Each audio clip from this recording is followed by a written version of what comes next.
Bismillahirrahmanirrahim, grade 8. Welcome to physics class. Today we will discuss about the scientific and standard notation.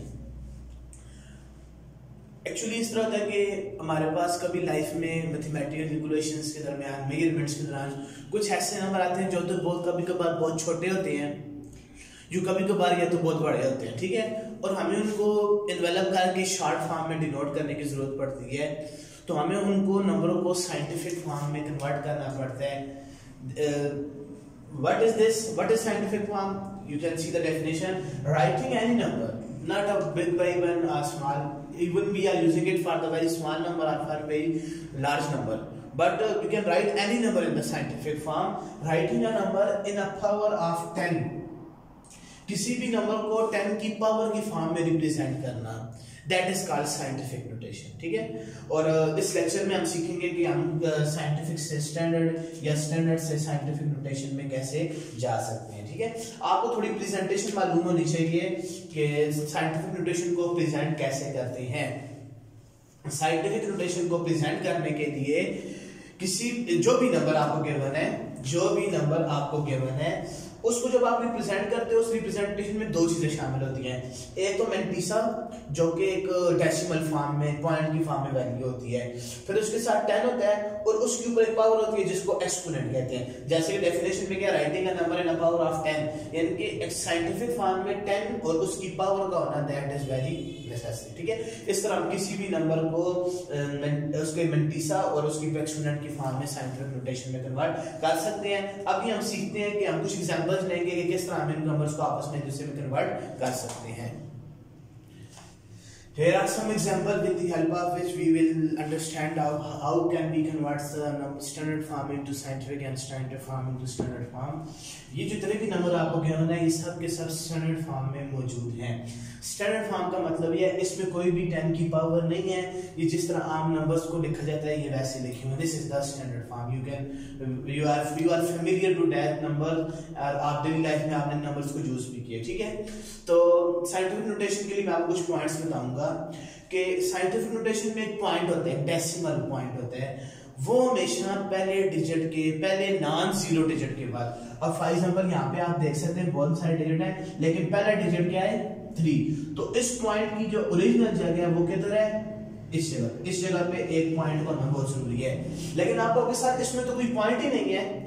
जिस number में कोई भी point नहीं है, इट्स मीन उसके बिल्कुल एंड पे पॉइंट है। इस वक्त इस नंबर के एंड पे पॉइंट है, यानी कि हम यहाँ पे पॉइंट डाल के आगे 0 0 0 लिख सकते हैं। इट्स ऑब्वियस कि पॉइंट नहीं है तो मींस वो एंड पे है, ठीक है। अब आपने क्या करना है, सबसे पहले उस पॉइंट को पहले डिजिट के बाद लिखना है, बाकी डिजिट आप एज इट इज लिख लो, 3 8। अच्छा, एक और बात आपको बता दूं कि पॉइंट के बाद जितने भी जीरो हैं और उन जीरो के बाद में कोई नंबर नहीं है, जिस तरह आप देखें यहाँ पे रिपीटेटिवली जीरो है, आप इनको लिखें या न लिखें, इट डजंट मैटर, ठीक है। इनकी कोई वैल्यू नहीं। अगर मैं इनको मिटा भी दूं, 3.84 हो या 3.840000 अपने जितने भी जीरो हो, इट डजंट मैटर, ठीक है। ये मैंटिसा हो गया। जैसे कि अभी आपने रिप्रेजेंटेशन देखी है कि साइंटिफिक नोटेशन में एक मैंटिसा होता है, this is the mantissa of this number. फिर हम मल्टीप्लाई का साइन डालेंगे, फिर हम 10 का लिखेंगे मल्टीप्लाई। अब हमने इसकी पावर लिखनी है। अब हम पावर कैलकुलेट करेंगे कि पावर इसकी कितनी होनी चाहिए। उसके लिए मैं आपको एक सिंबल याद करवाता हूं कि अगर पॉइंट इस तरफ आ रहा है या पॉइंट इस तरफ जा रहा है, पॉइंट अगर इस तरफ आ रहा है it will B plus sign, point अगर आपके पास इस साइड, यानी कि पॉइंट अगर आपके पास लेफ्ट डायरेक्शन में मूव कर रहा है then it is positive sign, और अगर वो राइट डायरेक्शन में मूव कर रहा है then it will be negative sign. यहाँ पे आप देखें ये पॉइंट यहाँ पर था, मैंने इसको कुछ डिजिट मूव करके इधर ले आया, तो आप गिने कितने डिजिट मैंने मूव किया है, 1 2 3 4 5। मैंने अपने पॉइंट को 5 डिजिट मूव किया है।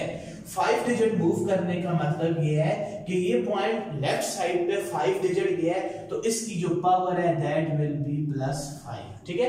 यानी कि 384,000 3,84,000 को जब आप साइंटिफिक नोटेशन में लिखेंगे, so it will B 3.84 multiply 10 power 5। ये 3 0 आप लिखो या ना लिखो, ठीक है। अब हम नेक्स्ट एग्जांपल पे जाते हैं। ये आप ये नंबर रहे 0.00521। इसका फर्स्ट नॉन जीरो डिजिट कौन सा है? फर्स्ट नॉन जीरो डिजिट इसका 5 है। देखिए ये भी फर्स्ट डिजिट है, ये भी फर्स्ट है, ये फर्स्ट डिजिट है ना, लेकिन ये जीरो है, ये भी जीरो है, ये जीरो, लेकिन ये नॉन जीरो फर्स्ट डिजिट है। तो आपने ऐसे करना है 5.21, पॉइंट को अपनी ओरिजिनल जगह पे ले आए, आपकी पॉइंट की ओरिजिनल जगह 5.21, फिर आप मल्टीप्लाई किया, मल्टीसा हो गया, फिर 10। अब आपने पावर डिसाइड करके इसकी पावर कितनी है, आप देख सकते हैं पॉइंट यहां पर था, एक डिजिट, दूसरा डिजिट, तीसरा डिजिट, 3 डिजिट को जंप करके वो आगे गया, वो 5 से आगे चला गया ना, तो 5 से आगे जाने का मतलब क्या है कि ये अभी 3 डिजिट मूव किया है और कौन सी डायरेक्शन में, राइट साइड पे। सो इट्स की जो एक्सपोनेंट वैल्यू होगी दैट विल बी -3। तो आप ऐसे कह सकते हैं 0.00521 it is equal to 5.21 into 10 power -3। ठीक है, अब जिस तरह यहाँ पे आप देख सकते हैं 0.81 लिखे है, it is a normal number you use in every mathematical calculations। इसका जो फर्स्ट नॉन जीरो डिजिट है वो 8 है, तो क्या है 8, और 8 के बाद पॉइंट होना चाहिए था, पॉइंट होना चाहिए था 8 के बाद 8.1। और आप यहाँ पे देख सकते हैं कि लेफ्ट डायरेक्शन में मैंने सिर्फ एक डिजिट मूव किया है, लेफ्ट डायरेक्शन में मैंने सिर्फ एक डिजिट मूव किया है, इसलिए इसकी जो एक्सपोनेंट वैल्यू होगी that will be -1। 0.81 it is equal to 8.1 into 10 power -1। ठीक है, इसके बाद आप देख सकते हैं 0 1 2 3 4 5 6 7, आई थिंक इसको मैं 8 कर दूंगा। ठीक है, एक्चुअली ये आपके पास 300 करोड़ वैल्यू लिखी हुई है, that is the speed of light. इसको हमने कन्वर्ट करना है साइंटिफिक नोटेशन में। ठीक है, तो साइंटिफिक नोटेशन में कन्वर्ट करने के लिए हम इसको ऐसे कह सकते हैं कि अब इसका जो फर्स्ट नॉन जीरो डिजिट है दैट इज 3, तो मैं इसको लिखूंगा 3.0। ठीक है, अब आगे रिकर्सिवली जीरो है, मैं उनको ना भी लिखूं दैट्स डजंट मैटर। और पॉइंट अब यहाँ पे है ना, कहीं भी लिखे तो मतलब लास्ट में है, तो 1 2 3 4 5 6 7 8 डिजिट मूव किया है, so I will write 10 power +8। This value is equal to 3.0 into 10 power 8. ठीक है, this is the another value which I have to convert into the scientific notation।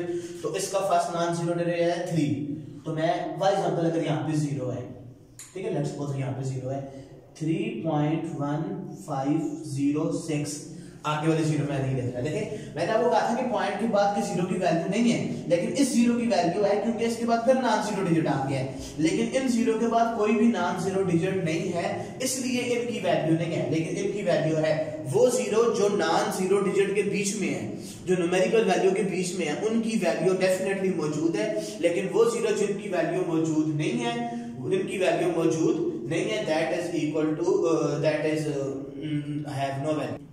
तो इस जीरो की वैल्यू है, लेकिन इन जीरो की वैल्यू नहीं है, इनको आप लिखें देन इट्स ओके, ना लिखें तब भी ओके। ठीक है, अब आप देखें मैंने पॉइंट को यहाँ पे था ना पॉइंट, तो मैंने इसको लेफ्ट साइड पे 1 2 3 4 5 6 7 आप गिन सकते हैं 7 डिजिट मूव किया है, इट विल बी +7, तो इसकी वैल्यू हो जाएगी +7। ठीक है, मैं यहाँ से 0 मिटा भी दूँ, इसकी कोई वैल्यू नहीं है। ठीक है, इस तरह मैंने यहाँ पे 0 नहीं मिटा दिया। ठीक है, अब आप यहाँ पे देख सकते हैं the first non zero digit is 7, तो पॉइंट को अकॉर्डिंग टू रूल 7 के बाद होना चाहिए, so it will B 7.4। Point इधर है, अब आप गिने कितने डिजिट मैंने मूव किया, 1 2 3 4 5 6 7। देखिए 7 से उस तरफ आया तो 7 को काउंट करने 1 2 3 4 5 6 7, तो इसकी वैल्यू हो जाएगी 10 पावर -7, 10 पावर -7। तो this is value how we can calculate the scientific notation from the standard notation. हम स्टैंडर्ड नोटेशन से हम साइंटिफिक नोटेशन को कैसे बना सकते हैं। Hope so you will understand this, you can ask any question to me.